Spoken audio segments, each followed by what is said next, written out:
What if everything you thought you knew about Harry Potter's love story was a lie?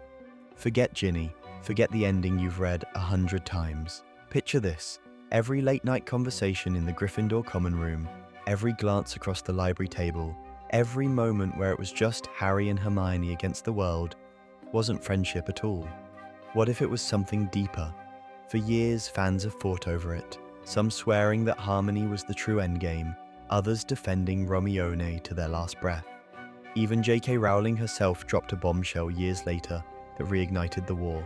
And buried in the books and films are moments, tiny, almost invisible, that might just prove the entire love triangle was never meant to happen the way we saw it.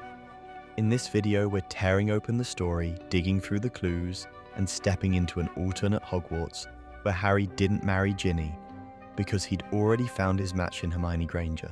And trust me, once you see what we found, you'll never look at their story the same way again. It all starts on the Hogwarts Express. A shy, book-obsessed first year sits across from the boy who lived. From that moment, Hermione Granger becomes the constant in Harry Potter's life. Not just a classmate, but a partner in every battle he'd face. Year after year, she's there. When Harry's name is pulled from the Goblet of Fire, who believes him before anyone else? Hermione. When Ron storms off in Deathly Hallows, leaving Harry isolated and hopeless, who stays? Hermione.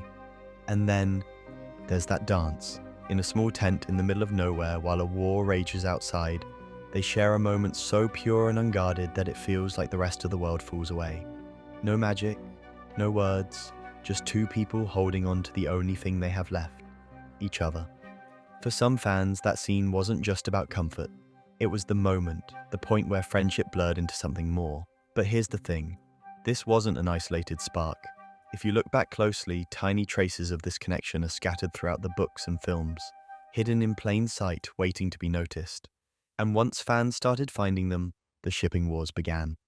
On one side, you had the Hermione loyalists, swearing that Ron and Hermione's constant bickering was just cute and meant to be.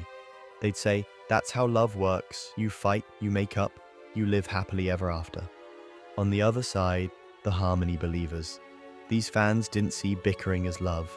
They saw it as Ron not understanding Hermione the way Harry did.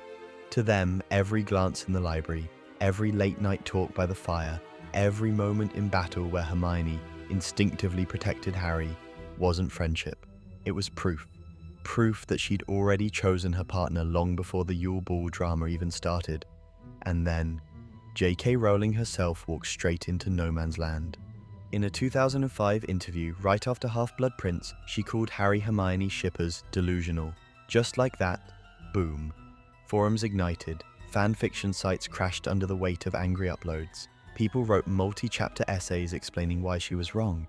It became less of a ship and more of a movement. But years later, Rowling did a complete 180. In another interview, she admitted that maybe, just maybe, Harry and Hermione would have been the better match after all. That single sentence was like dropping a howler into the fandom.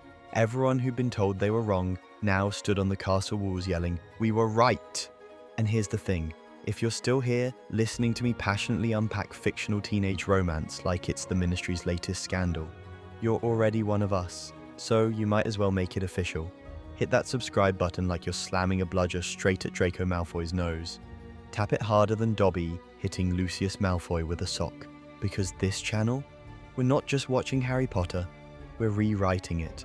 And I promise you, what's coming next will make even Snape raise an eyebrow. The thing about Harry and Hermione is that their story was never about grand gestures.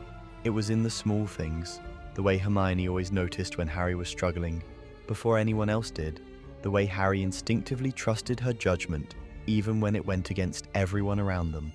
This wasn't the kind of relationship that needed fireworks.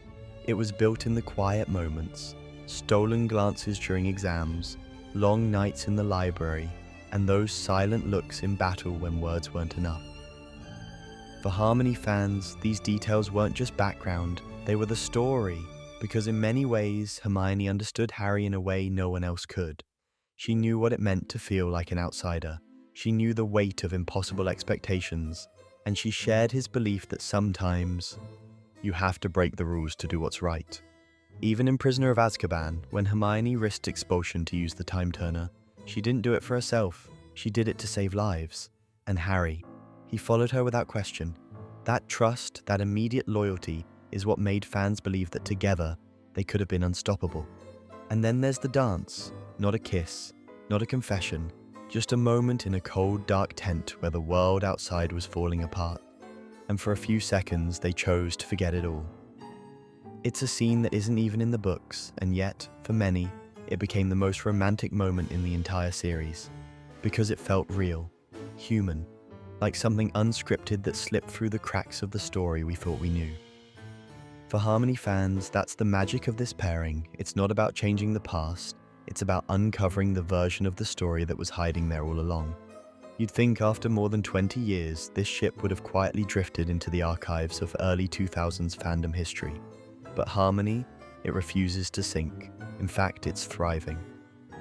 On fanfiction platforms like AO3, Harry-Hermione, stories still rack up tens of thousands of reads every single month.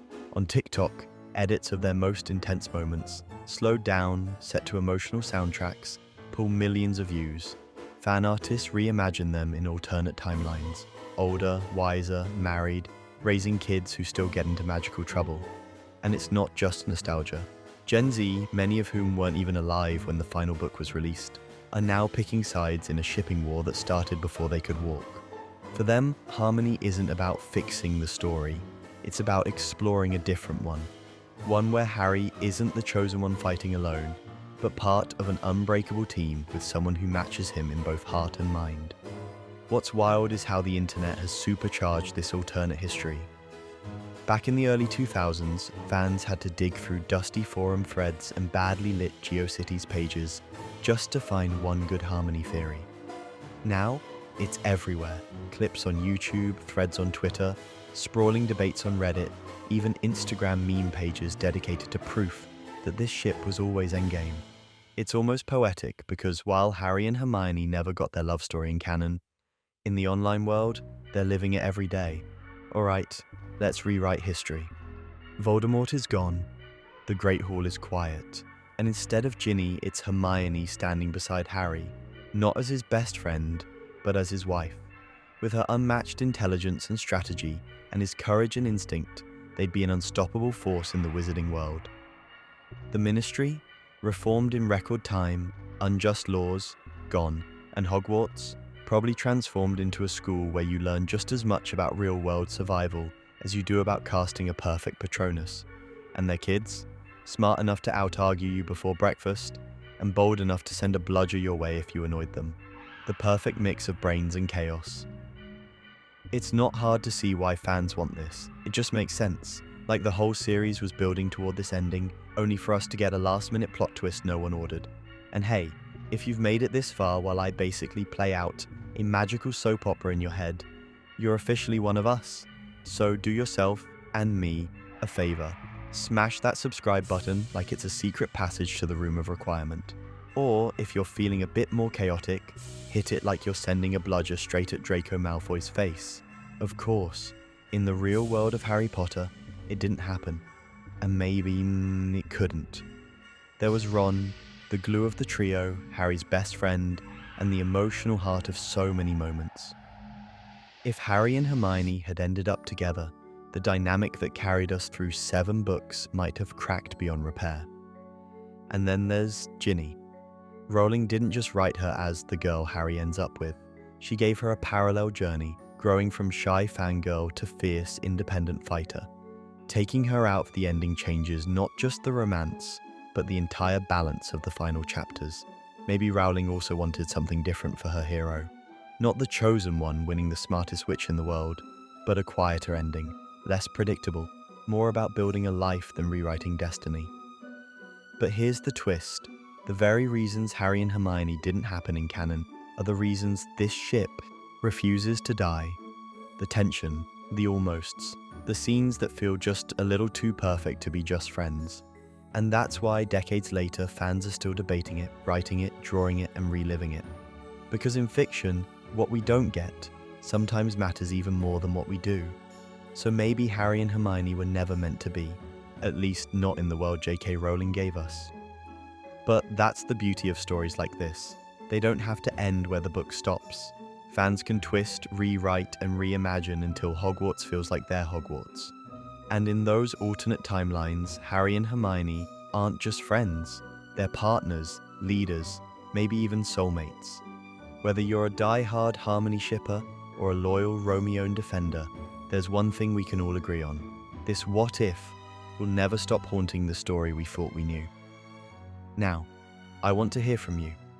If you were writing the ending, who would Harry end up with? Drop your answer in the comments. No judgment, only friendly and slightly chaotic debate. And hey, while you're down there, hit that subscribe button like it's the last Horcrux standing between you and victory. Or, if you're feeling more mischievous, tap it like you've just discovered Fred and George's secret stash of fizzing Whizbees. Because trust me, the magic is just getting started.